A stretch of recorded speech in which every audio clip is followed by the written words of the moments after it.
Welcome to the Mets Pod presented by Tri-State Cadillac. On today's show, the free agency market stays slow. What's going on this year? We take a look. We also go down on the farm, international signings, and a lot of Mets making the Baseball Prospectus Top 101 list. As always, we close out the show answering your mailbag questions. So subscribe to the Mets Pod at Apple Podcasts, Spotify. You can watch every episode on SNY's YouTube channel or wherever you get your shows.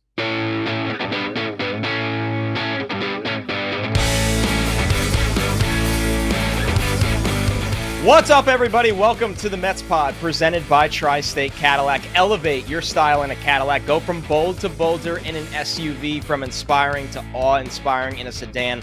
Visit your Tri-State Cadillac dealer today. And here's your reminder to subscribe to our show at Apple Podcasts, Spotify, SNY's YouTube channel if you want to watch the show, or wherever you get your podcast. And one more note here, please go to sportspodcastawards.com and vote for the Mets Pod in our categories of Best Baseball Podcast and Best Team Podcast. Please and thank you. I'm your host, Connor Rogers, joined as always by my co-host, Joe DeMayo. And Joe, let's jump right into it. I don't want to say unbelievable because this is baseball. We always emphasize it is different from that day one of free agency of the NFL, the NHL, the NBA. This is not everybody seems to sprint when the clock strikes to go get their guy before the market's dried up. But you and I are sitting here, and we are getting closer and closer to the endish of January. We'll blink and we'll be there. And most of the big names are out there. This is not just Mets-centric, where you look at it and go, okay, they didn't solve all their needs yet. But you look at high-end pitchers, some big-time bats, some phenomenal relievers. It is a really slow market. I know this is kind of what we've grown accustomed to in baseball, but this year, with it being a shallow market, even this feels a little bit surprising right now.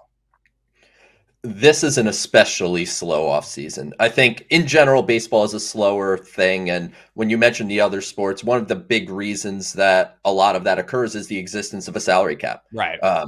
And I know there's a lot of people out there that want to propose some signing deadline and all these different things to change the MLB offseason, when the reality is it's just a year-to-year thing. It's different. Some years, a bunch of players sign early. Aaron Judge signed, I think, around the winter meetings. Garrett Cole signed winter meetings. So really, it's a year-to-year thing. There's a few things holding up this year's market. One, obviously, we talked about Ohtani and Yamamoto like a month ago, but that's so long ago that those guys are not holding up the market anymore. A lot of it is teams don't really want these players. We've said this on the show. They're not at least excited about signing these players to multi-year deals or big money deals. And then another factor, you talked about the top-end starting pitching, the top-end bats, and reliever in Josh Hader. 4 of the 5 best remaining free agents, so that would be Jordan Montgomery, Blake Snell, Matt Chapman, Cody Bellinger. They all have one thing in common, and his name is Scott Boras. And Scott Boras has no problem being patient on the free agent market. And as we kind of get closer to spring training, I mean, we're under a month until pitchers and catchers report. And right now there is, according to MLB trade rumors, around 175 free agents still out there. When is this going to pick up?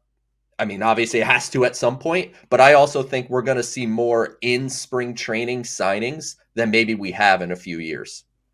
Yeah, I think so too. Because at the end of the day, these guys, they got to get in somewhere. They won't want to wait this thing out entirely. And eventually the money will be off the table. It's not just these offers stick throughout the entire season. Hey, when you're ready, this is a spot. Guys are going to get chances. Teams are going to go into spring training and say, hey, let's see what we have with these 3 young guys competing for this one spot. And there's a chance that one of them will pop. Even if it doesn't last the whole season, it'll pop long enough that, hey, we're going to roll with this guy. So I think for me, Joe, it's not necessarily even Bellinger, who's a great player, an inconsistent one, but a great player at a premium position in center field. But more so, and even JD Martinez, Justin Turner, even Jorge Soler, right? A DH that is going to get more than a year, we think. He'll probably, for a while, we thought it would be 3 to 4. It's looking more and more like 2 as these days go by. But it's the pitching to me in a league that is so starved for starting pitching. Blake Snell, we know the concerns there, but the guy won the Cy Young. But even when you get away from Blake Snell, Jordan Montgomery just helped lead his team to a World Series. And I think we were on it where we liked Jordan Montgomery, and then he had a monster second half, and we were like, oh man, this market is going to get out of control. He probably thought that too, and it turns out teams don't want to pay that tax of him having that great second half of the season that led to some not only big performances, but big performances in huge games, World Series kind of performances. So it is crazy to me. I guess when you look at Hader, the reality is Hader wants and deserves to be paid like Edwin Diaz was, being the top reliever in baseball, that kind of payday. But we also know the reality is how many times have teams been burned by paying relievers superstar contracts? They just don't. The analytics era we're in and projections and how much variance there is, even with great relievers. And we loved that the Mets paid Diaz. That was a unique circumstance. But the external teams are probably looking at Hader and thinking, okay, he's probably going to be great, but will he be great throughout the entire length of that contract, considering with a reliever, if you're paying him $20 million a year, a lot of teams can't afford to miss on that at all. So it's a very unique market. I do find it fascinating that us as fans, observers, analysts, and a lot of people that listen to this and a lot of people that cover baseball looked at a lot of these free agents and said, man, there might be some fool's gold in this, but people are just going to pay it. And the reality is the teams are clearly operating with the same mindset right now. They're holding real firm. And when you talk about the designated hitter market, you talk about Jorge Soler. Like, I think at this point, he could hope to get 2 years. He may not even get that. If he gets the 2 years, he might be able to pull like the 2-year with an opt-out after one kind of thing. What it comes down to, and a lot of this conversation that we've had over the last few weeks about the designated hitter position is partially because the Mets have treated it not so much looking for an actual designated hitter, more so just people that can fill the spot. When you look at in a vacuum, when you talk about the analytics era, when you look in a vacuum, the designated hitter position in itself is not really all that valuable of a position, if that makes sense. Like when you look at where the Mets are, like a lot of DHs, like Jorge Soler is like a 2-win player. And I think there's value to that. But a 2-win player is frankly like a slightly above average regular when you account for fielding for some players. But where I look at the designated hitter position, to me, Jorge Soler is the guy. To me, I'm almost at the point that it's Jorge Soler or bust. I'm talking myself out of Justin Turner. I'm talking myself out of JD Martinez. I am Jorge Soler or bust. I am not convinced that Justin Turner would actually be better than Mark Vientos in 2024. I think he would be more consistent. Might hit for a higher average. Could be a better on base guy, but he's not going to provide the potential power that Vientos does. And I'm finding it more and more hard to believe that David Stearns, with the way he wants to build the team, is going to sign someone like JD Martinez that is physically incapable of playing a position. Jorge Soler is not a good outfielder, but he can stand there. He could stand. Kyle Schwarber stands there. Jorge Soler can stand there. That's kind of my philosophy. So go get Jorge Soler. If you can pull him in for a year, that's amazing. If you could do 2 with an opt-out, go for it. That's, to me, the bat that the Mets should be all over. I mean, I'm with you. We've had this conversation, and I'm even with you that I've started to sour on the idea a little bit of JD Martinez. It's not that if they made the move, I would be like, this is terrible. Right. It would be more neutral, where Soler moves the needle for me. With Turner, the fact that if we get deep into this year and Brett Beatty just doesn't have it, I like the fact that he can give you time at third base, and it's not Joey Wendell out there every day at third base. Those are the situations that I want to avoid. The question to that is, 40-year-old Justin Turner, how much third base is he providing you? Like, Not much. Yeah, so like if Brett Beatty is not doing well in June or July, whatever month you want to use as kind of like the cutoff date where, okay, this isn't working, Justin Turner can't just go be your everyday third baseman. At 40 years old, he's probably going to have his back flare up again, or the different things that have kind of nagged him a little bit over the last couple of years. So that kind of back up to Beatty thing that we talked about a month It's been a ago, I little don't feel overblown. as good about. Yeah, I mean, the reality is when you dig into the numbers, he played, 36 at first last year, 10 at second base, and 7 at third. And there's a reason for that. And ironically, I don't think there's a huge correlation here when the sample size is that small, but his OPS when making starts at third was 538. His OPS when making starts at first was 884. It's just interesting to me. Yeah. So, and once again, sample size matters here. And as a DH, his OPS was almost 800. So maybe there is something to it, Joe, where the stress of playing in the field at spots where it's a little more taxing, right? Not to take away from playing first base, but it's more taxing playing third and second base. Sure. His offensive output has been down. So it goes back to why Soler makes a lot of sense. And I'll even supplement your argument here. You went out and got Harrison Bader, right? Harrison Bader, injury concerns aside, and they matter a lot, but we went through all that already. One of the biggest benefits of him is how much better he makes the entire outfield defensively. That if you have, we'll say, a top 3 center fielder in baseball defensively out there, you can get away with one of the corner spots being extremely weak. That's just the reality of setting up an outfield. And Nimmo will be a very, very strong defensive left fielder. We'll get into more on Marte a little bit on this show, but it sounds like, we got Andy Martino wrote some stuff. He went down to the DR and got to see Starling Marte play. And the big takeaway was that he's healthy. The Mets have gone down David Stearns and Mendoza to see Marte, which is very, very important. The fact that he's just playing and playing well is huge for this team, but we'll get more into that later. But yeah, I'm definitely with you, Joe. It's one of those, don't ignore DH. And you have to wonder, is the market starting to form in favor for the Mets here, where maybe they went into this and they said, hey, we're not going to be big spenders this year. And it's mostly because we don't want to tie ourselves to money outside of this year. You're never going to have a clean slate, but in 2025, the Mets have what can be closer to a clean slate of getting off of money that they don't want to be paying anymore. And the reality is, with how this market is shaped, maybe you can take a flyer on a player like Soler in a big 1-year amount of money where you alleviate all of the risk you've been worried about for your future while being able to capitalize on trying to be competitive this year offensively. That's definitely, I think, a factor. And when you talk about Bader, that's even more of like a thing. It's like a screaming sign because you can't expect a lot from Harrison Bader offensively. You add a DH that you legitimately can, I want to say, count on for 30-plus home runs and good protection for Pete Alonso to bat in the middle of the order. You can much more afford throwing Harrison Bader out there most days in center field, batting him ninth and saying, whatever he gives us offensively, great, because the front 8 of your lineup is going to look pretty strong if we're being honest. It's funny how often, because let's be honest right now, I think it's safe to say the fan base is down. I really do. I think that a lot of the fan base, the last 2 years in the offseason, and really since Cohen got here, there's been a lot of excitement because of the big moves, the headline-making moves. And in 2022, they won over 100 games. Last year, it all kind of, they left with egg on their face. It didn't work.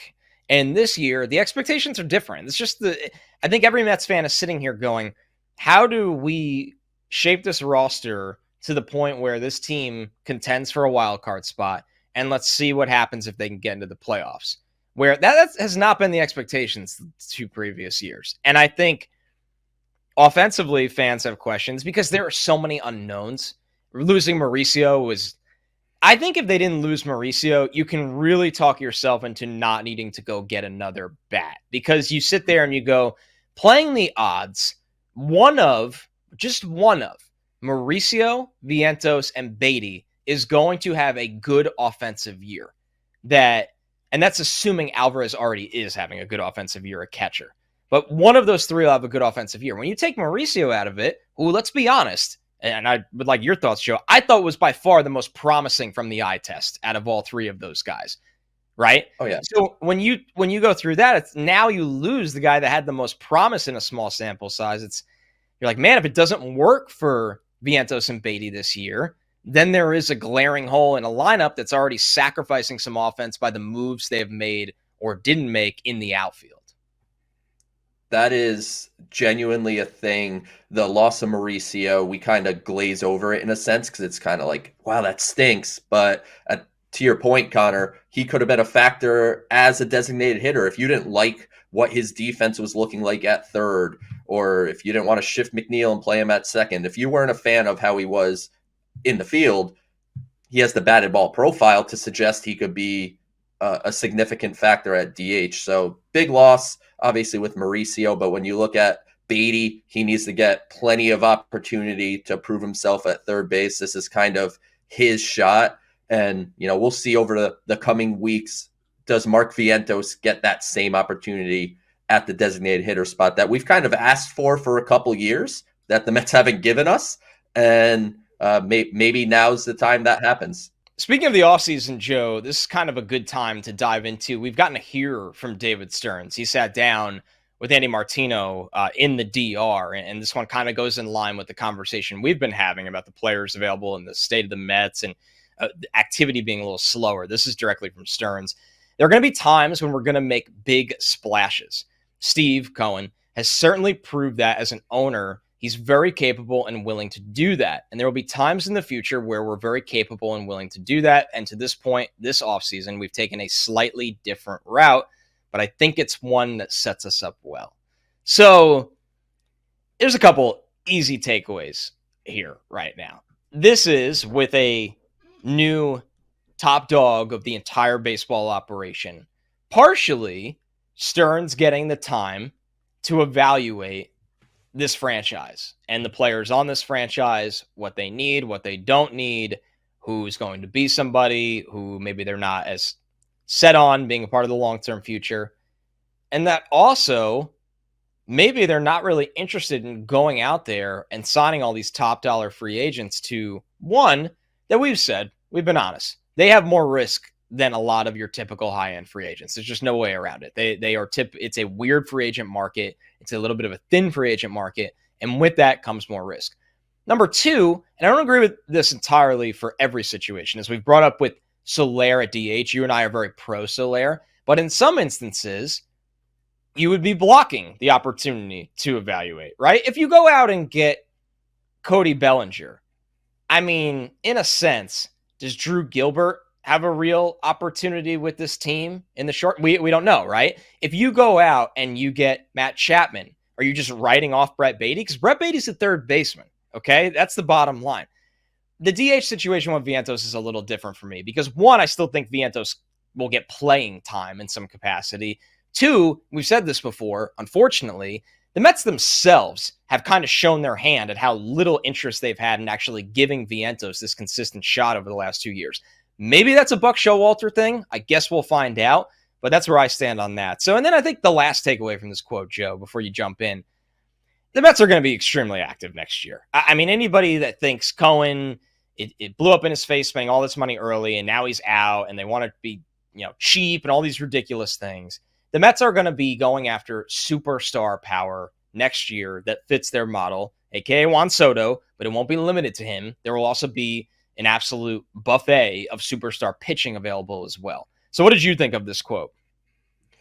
Look, we've talked about this offseason, and I want the Mets, and David Stearns also mentioned about he's here to win baseball games, not headlines. And I understand that is hard for New York fans to grasp, and things changed once Steve Cohen came in. So it's almost set an expectation for Mets fans that every year the Mets are going to go after the top free agents. No disrespect to the prior heads of baseball operations. David Stearns is on another level than anyone the Mets have had running baseball operations in some time. He has as keen an eye on the market as almost anybody in the sport. So he, I think, recognized within the confines of this market, these are not the right investments at this time for this team. They look, as much as people are calling the Mets cheap or whatever things people want to say on the internet is fine. The Mets have a $320 million payroll for the 2024 season. Of course, a lot of that is paying Max Scherzer and Justin Verlander and James McCann to not be here. But you can't act like that money doesn't exist. It's like almost $70 million. So you can't just pretend that $70 million are not on the payroll, because it is, and it's going to impact the tax bill, the draft pick moving. Whereas when you look ahead to next offseason, in a very strong free agent market, the Mets payroll is going to be down to like $150 million. They can genuinely do whatever they want and probably keep their draft pick wherever it's at if it works out that way. They could spend $100 million in new money and be fine. Like, the opportunity is there. Steve Cohen has proven he will do it. So, I'm with Stearns here that Cohen has proved it. They will do it. Just because it didn't happen this offseason, I think it's a combination of factors with, the payroll being where it's at, with dead money, and the market. You have to operate within the market that it is. The bad teams are the ones that, we'll see how all these contracts work out, but probably the teams that give Matt Chapman 5 or 6 years, or Cody Bellinger 6 years, or Blake Snell 7 years. Those teams are probably not going to be overly happy about those contracts in the not distant future.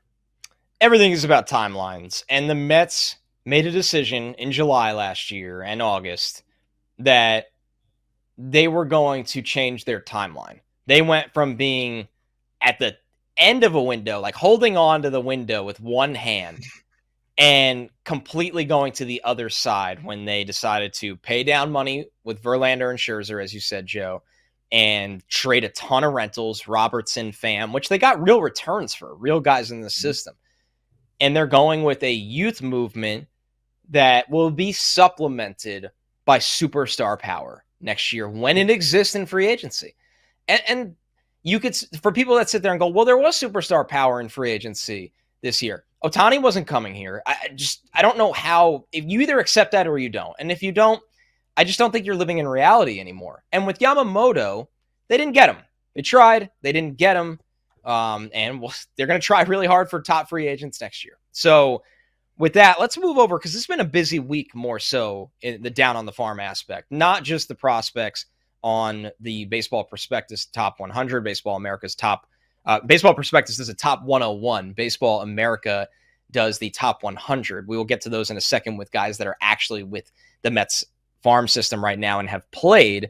But Joe, international free agency has come and gone before our eyes, and the Mets did really well this year. I mean, they got the number 6 ranked guy, catcher, in Yovanny Rodriguez, number 31, a shortstop in Yensi Rivas, and 41 outfielder Edward Lantiga. So the Mets ultimately end up with 3 in the top 41. But more notably, Joe, somebody you probably want to talk about in a catcher in Yovanny Rodriguez. The Mets, tell me if you've heard this before. The Mets going after a superstar catcher, teenage catcher from Venezuela.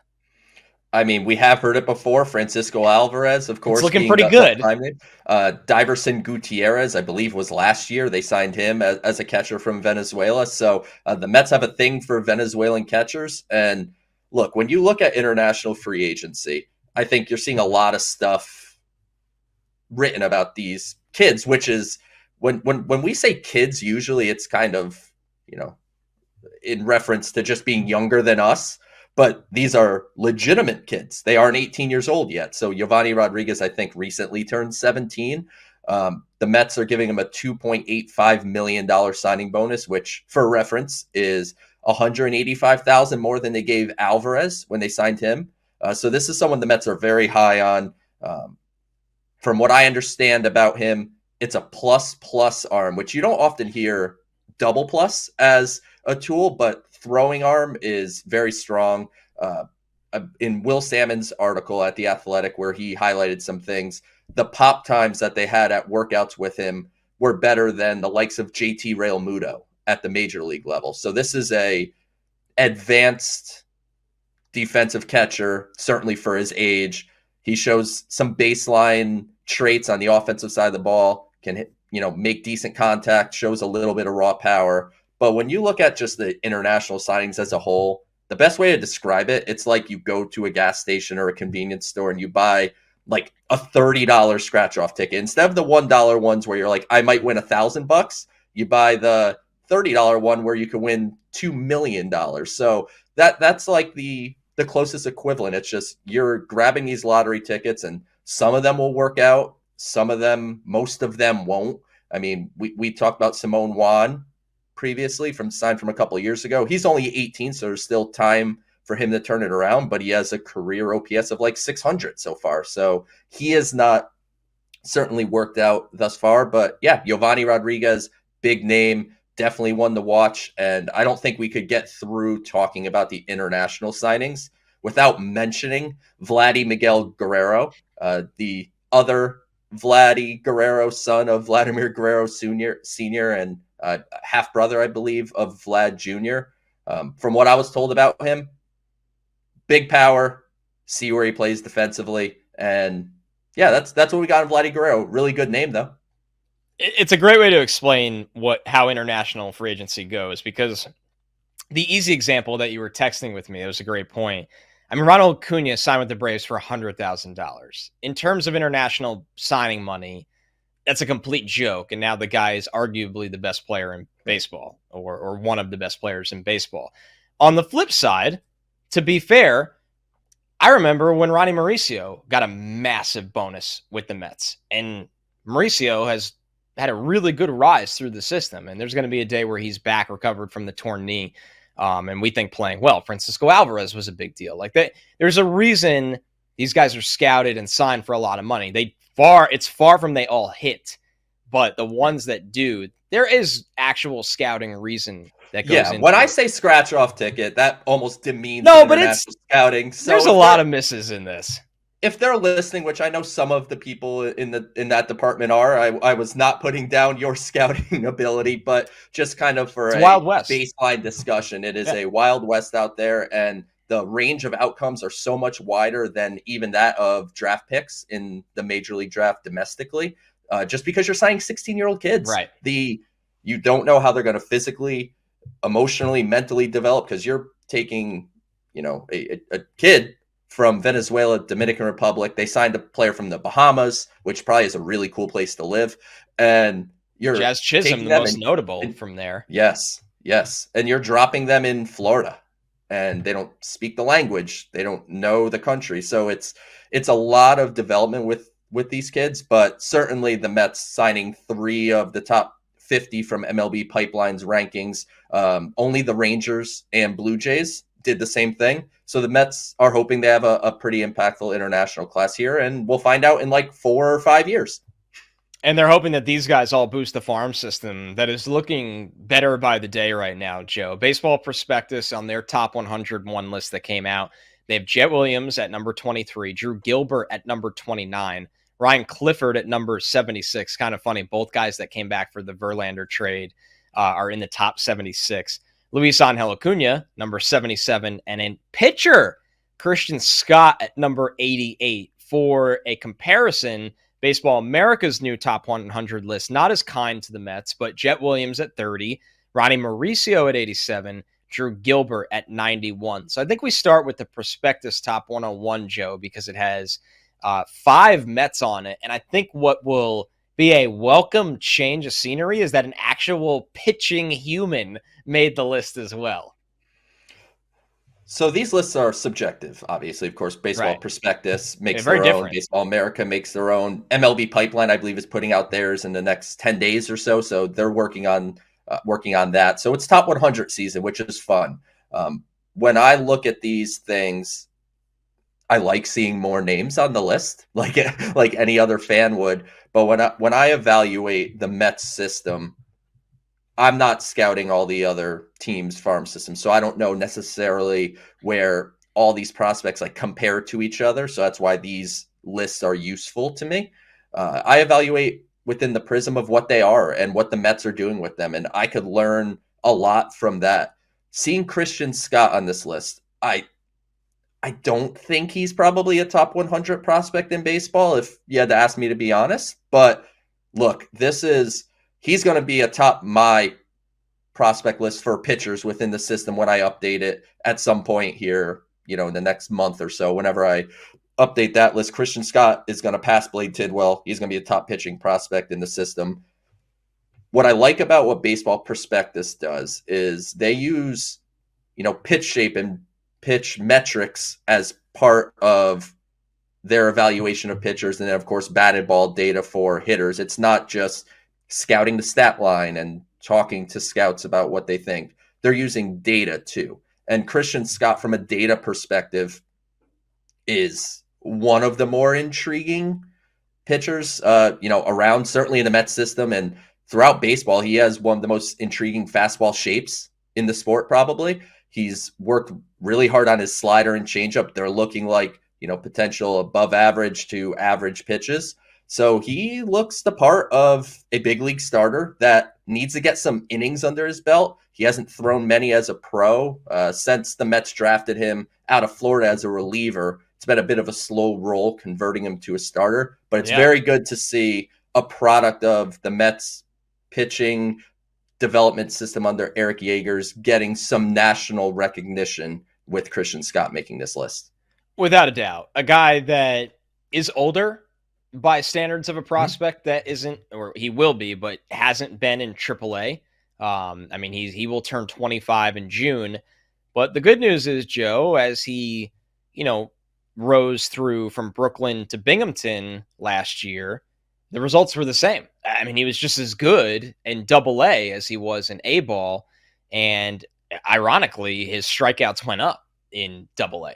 So his strikeout over 9 was 11.2 in AA. So definitely from a stuff perspective, as you highlighted, an interesting arm in the Mets system. Although I think we both agree it'll probably be Mike Vasil that we see first out of the Mets pitching prospects. Okay, maybe not. Yeah. So I wrote this. I wrote a couple articles for SNY.TV. You could check them out there, or I tweeted them. I wrote an article last week, I think, about 5 prospects that I think could make an impact in 2024. And then I also wrote about 4 under the radar prospects. Talking to people with the Mets, and David Stearns was even asked this by Andy Martino about Mike Vasil being the first up, and he kind of dodged it a little bit. I think Christian Scott's going to be the first one to make it of this group. And I would expect, like you said, Connor, AAA would probably be where he starts. But that's where I'm leaning right now. I think Christian Scott is going to beat Mike Vasil to the big leagues. That's interesting. And it's not crazy. Vasil kind of had a rough go of it in Syracuse. He didn't get bombed, but he wasn't lights out by any stretch of the means through his 16 starts there last year. So that'll be an interesting one to watch. All right. Reminder, you're listening to the Mets Pod presented by Tri-State Cadillac. Subscribe to the Mets Pod at Apple Podcasts, Spotify, SNY's YouTube channel, or wherever you get your podcasts. Let's jump into the mailbag, Joe. You got a lot of questions this week, of course, as people are dying for more offseason talk. Let's get into the first one from Zach. Why aren't we going after Josh Hader? Does Stearns know something we don't? Imagine for this year and next. I don't see any relief pitcher prospects coming up. I think we highlighted a little bit with Hader. Are you going to go get a guy that's going to make more than Edwin Diaz? And it's just not really... Or even close to Edwin Diaz. Sure. Look. Even if he doesn't get it, it's going to... Yeah. Josh Hader's great. He's on a Hall of Fame trajectory. There's nothing bad to say about Josh Hader. But when you're building a team and an organization, as great as it might be to kind of... It's almost like when the Eagles were good at football, the tush push basically made like 1st and 10, 1st and 8 for them, right? Like it's kind of the same premise that you have Josh Hader, Edwin Diaz. You're almost playing a 7 to 8 inning game on most nights instead of 9.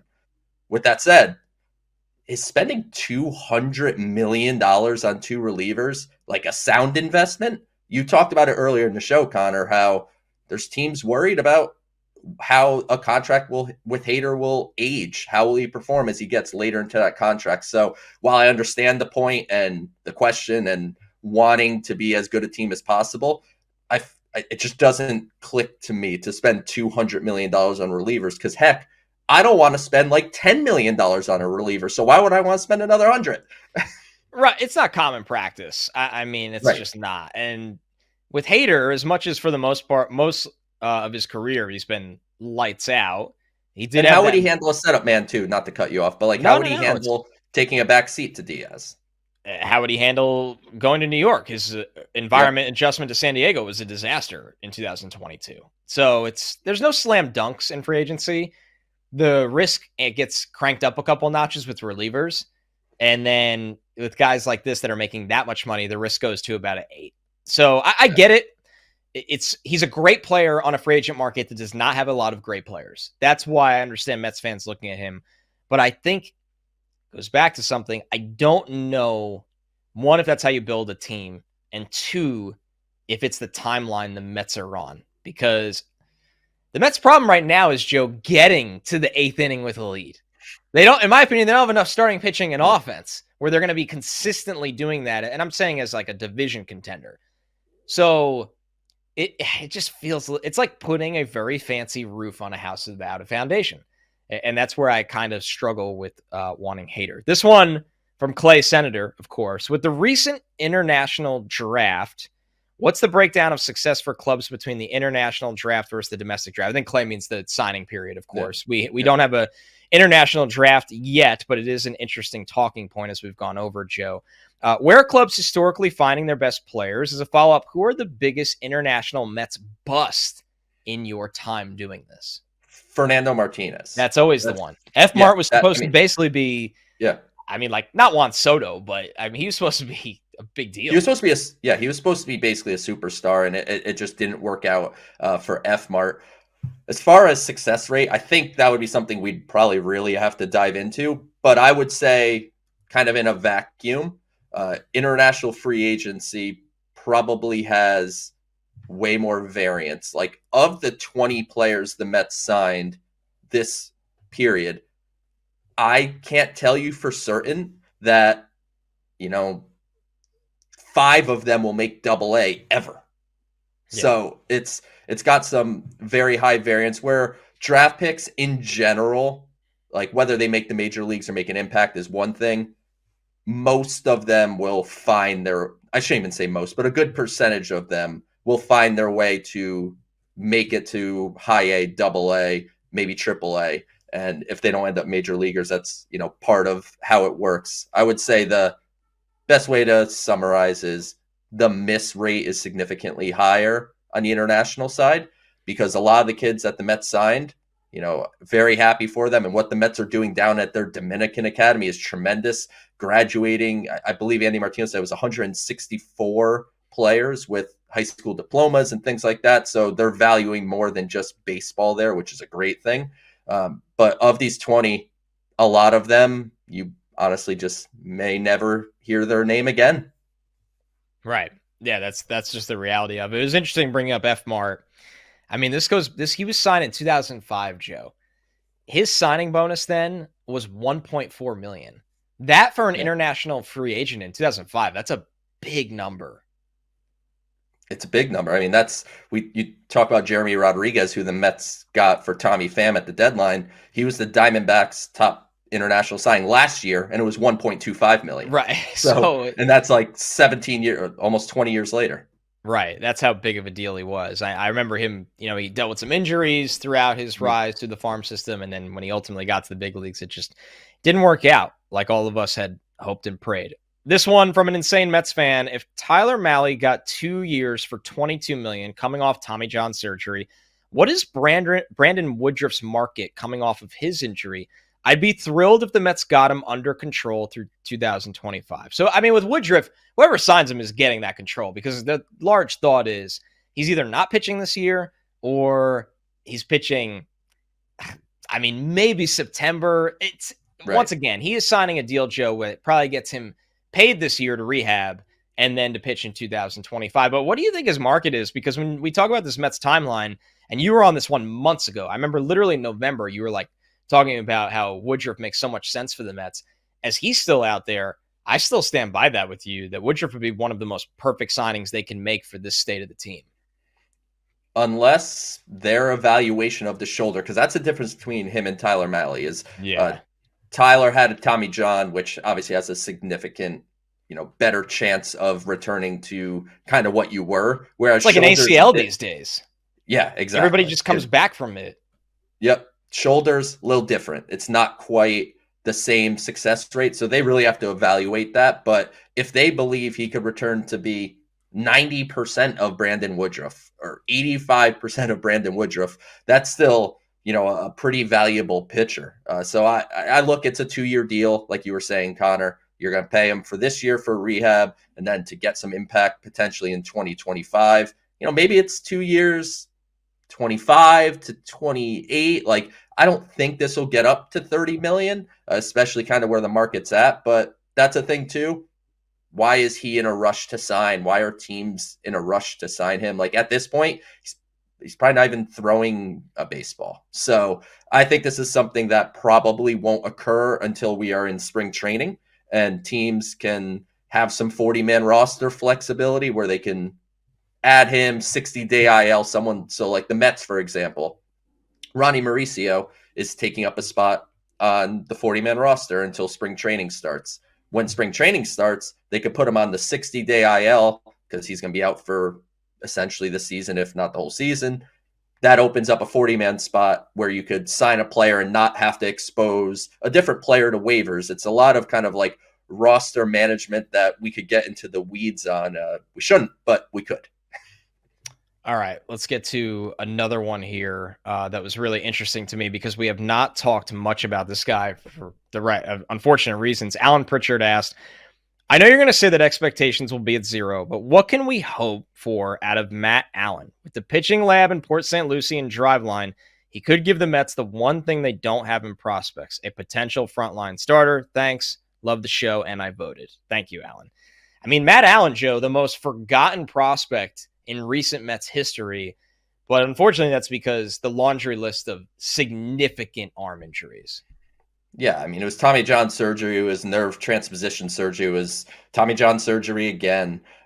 Look, I know he kind of was like, I know you're going to say 0. Well, I won't say 0. I'll say slightly higher than 0.